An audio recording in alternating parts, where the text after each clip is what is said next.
On the morning of January 11, 2013, the usual hum of activity buzzed through the hallways of Lowndes High School in Valdosta, Georgia. Students flowed between classes, some half asleep, others laughing with friends. It was a typical day, until it wasn't. In the dim light of the old gymnasium, a group of students climbed atop a cluster of thick, rolled-up wrestling mats stacked vertically near the wall. These mats, towering nearly 6 feet high and packed together like silent sentinels, had become a familiar fixture in the gym. But what those students found hidden within would ignite one of the most controversial and haunting cases in recent memory. A body, jammed headfirst inside the hollow center of a rolled mat. Lifeless. Barefoot. Face swollen, body contorted by gravity and time. That body belonged to Kendrick Johnson, a 17-year-old student, athlete, son, and brother. The scream that followed echoed off the high ceilings like a siren, alerting staff and sparking a wave of chaos that would only grow more deafening in the months and years ahead. Word of Kendrick's death spread like wildfire. By the time police arrived and taped off the gym, the halls were buzzing with confusion, fear, and disbelief. How could a healthy young man end up dead in the very heart of his school? And how had no one noticed until now? Authorities wasted no time launching an investigation, but almost immediately, details began to stir unease. Kendrick had been missing since the previous afternoon, January 10. His mother, Jackie Johnson, had reported him absent when he didn't return home.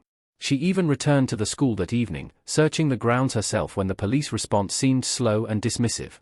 But no one had found him, until now. Kendrick's body was wedged inside the mat, his arms pinned to his sides. He wore gym clothes, but his shoes were missing. A pair of white sneakers lay near his feet inside the mat, while another pair, belonging to someone else, rested nearby, stained with what looked like blood. Police collected the shoes but later claimed they held no significance. To onlookers, the scene was chilling and confusing. To Kendrick's family, it was unthinkable. Within days, the Lowndes County Sheriff's Office issued its initial ruling, accidental death. Investigators hypothesized that Kendrick had dropped a shoe into the upright mat while reaching for it. In this scenario, Kendrick, being athletic and thin, allegedly dove in head first, trying to retrieve the shoe, but became trapped. His body, they said, eventually succumbed to positional asphyxia. He couldn't breathe due to the angle and compression of his own weight. To many, including Kendrick's family, the explanation seemed not only implausible, but insulting. His parents questioned everything. Why would Kendrick dive into a mat? Why wouldn't he just tip it over? How could a boy of his strength and agility not escape such a position? More disturbingly, why did the investigation wrap up so quickly? According to school records and witness statements, some students were known to store personal items, like shoes or bags, behind or inside the mats. A friend of Kendrick's told investigators that the two shared a pair of gym shoes. After gym class, Kendrick often tossed them inside the mats for safekeeping, rather than renting a locker. That detail became central to the police theory. But it still didn't explain the position of Kendrick's body, the absence of clear trauma on the scene, or the strange handling of evidence. From the beginning, Kendrick's parents refused to accept the accident narrative. They described their son as lively, full of plans, dreams, and ambition. He wasn't careless. He wouldn't risk his life for a shoe. In June 2013, nearly 6 months after the tragedy, they ordered an independent autopsy performed by Dr. William R. Anderson, a respected forensic pathologist from Florida.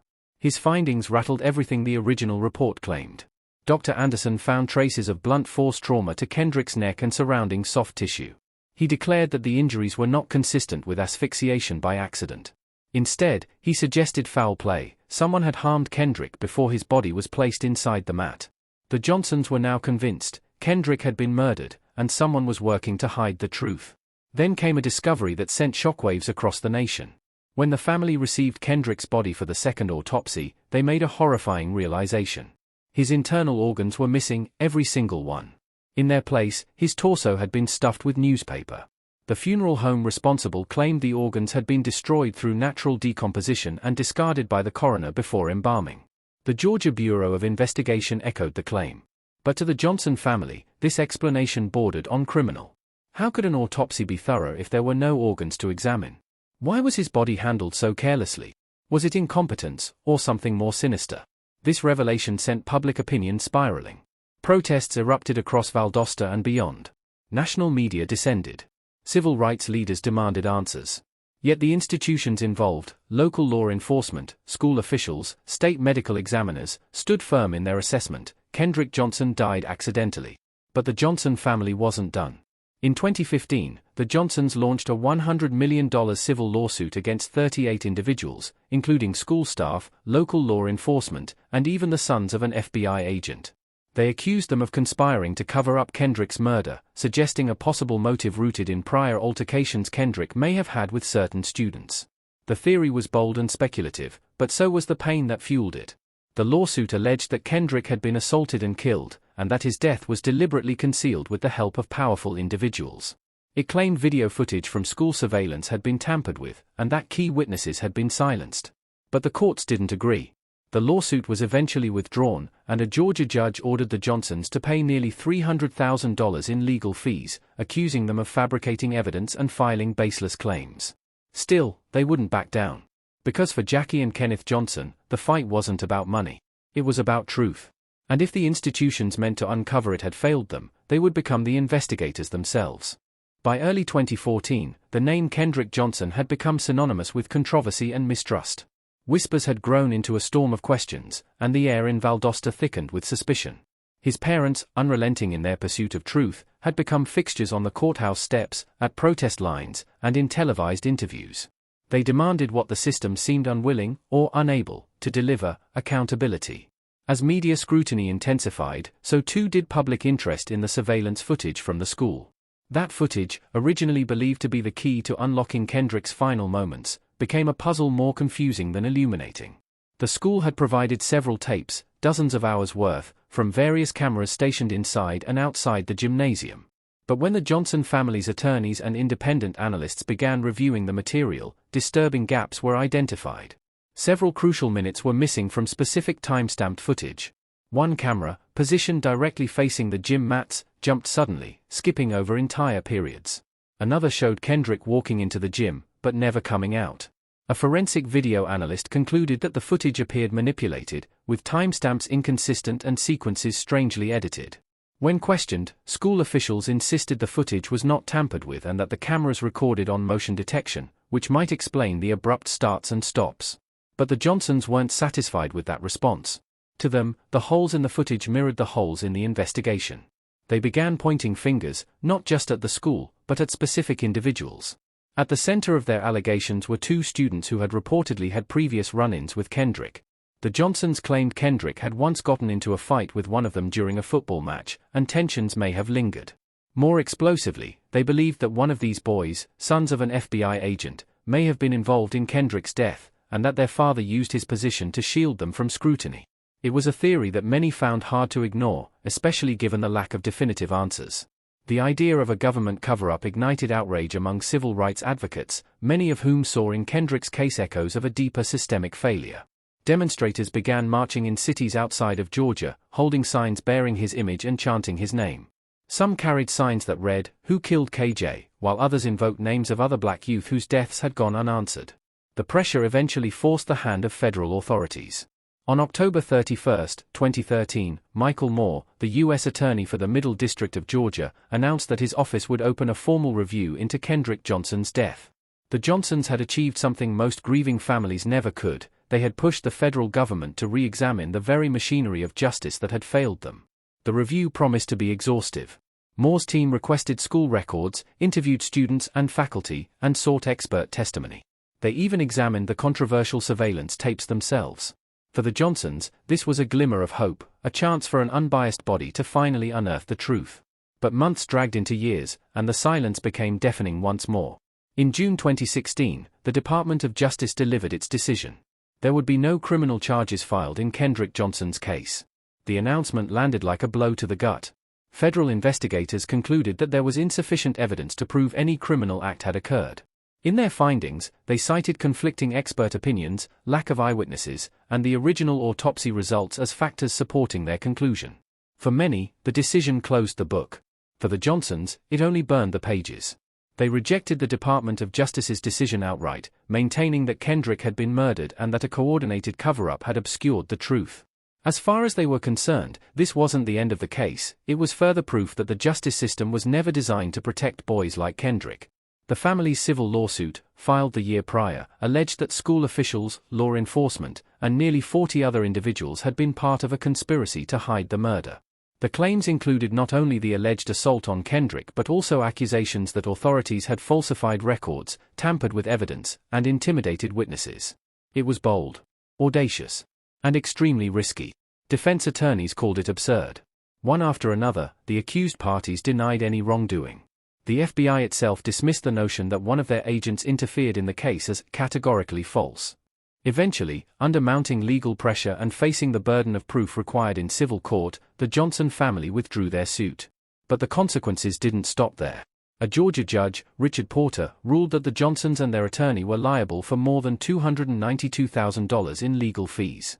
In his ruling, Porter accused the family of fabricating evidence and manipulating the legal system for personal and political gain. To Kendrick's supporters, this was a slap in the face to a grieving family. To critics, it was long overdue accountability for what they viewed as wild and harmful accusations. Despite the financial blow, Jackie and Kenneth Johnson refused to be silenced. They sold T-shirts, held fundraising events, and traveled across the country speaking about Kendrick's story. They appeared on television programs, podcasts, and in documentaries, never missing a chance to say the name of the son they lost. They walked through the firestorm, not as victims, but as crusaders. Their pain became protest. Their grief, a mission. In many ways, the case of Kendrick Johnson transcended the tragic death of a single student. It became a prism through which America's fractured relationship with race, justice, and power was reflected. Supporters rallied not just for Kendrick, but for every young black man who had been failed by a system that promised protection and delivered silence. Years passed. The gym at Lowndes High School was repainted. New students came and went. The mats were eventually replaced. But the ghost of what happened that day never truly left.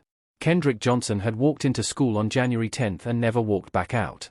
That single truth, undeniable and irreversible, haunted every thread of this case. And no matter how many explanations, rulings, or reports were offered, nothing could erase the image of a young boy wedged headfirst in a gym mat. Nothing could make that make sense. The Johnson family refused to let time dull their fight.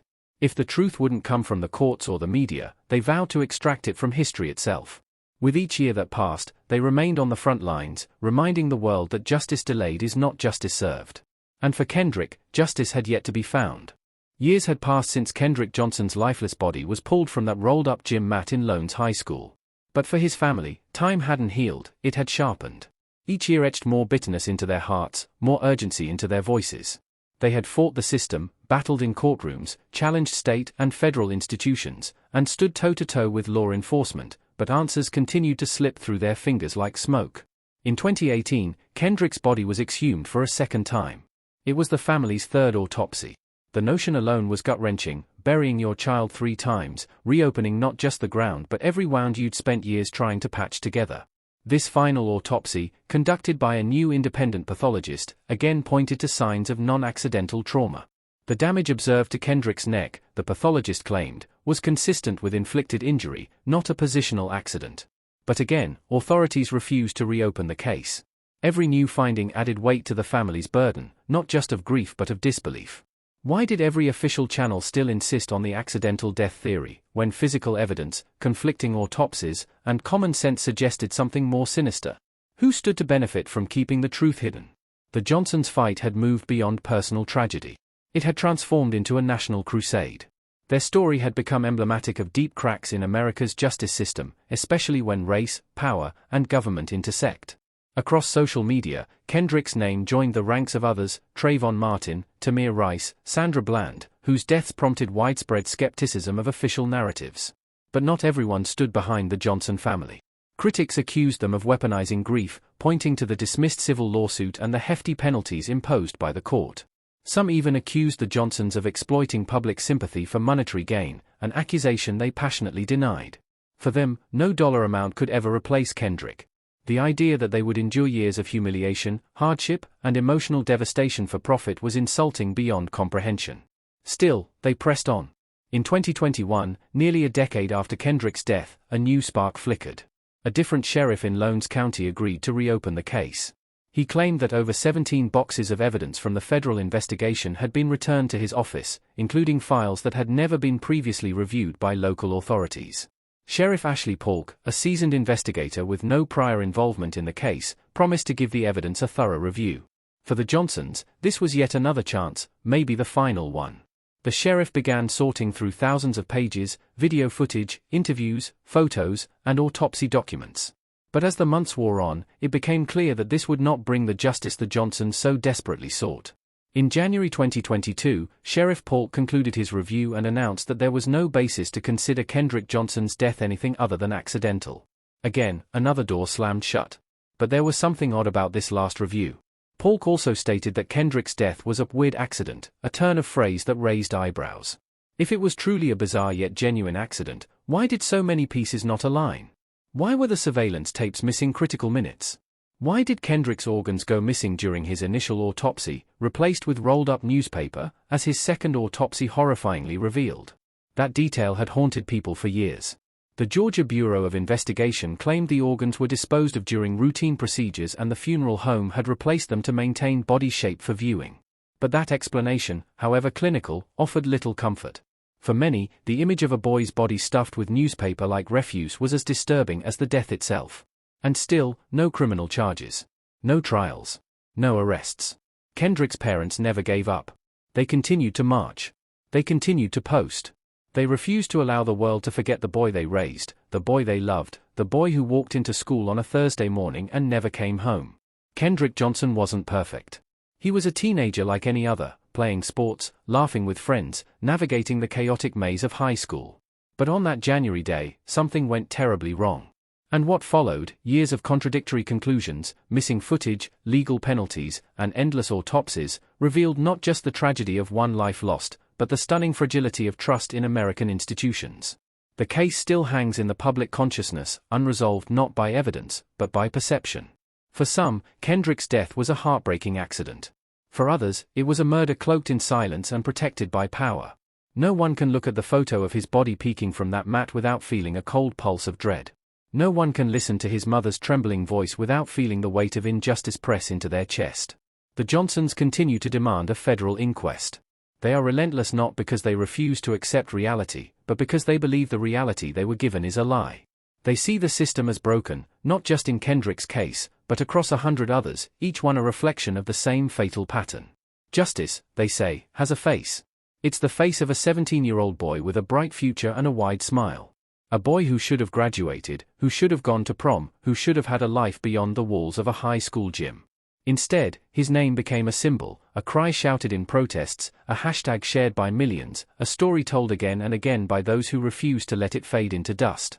Kendrick Johnson walked into Lowndes High School and never walked out.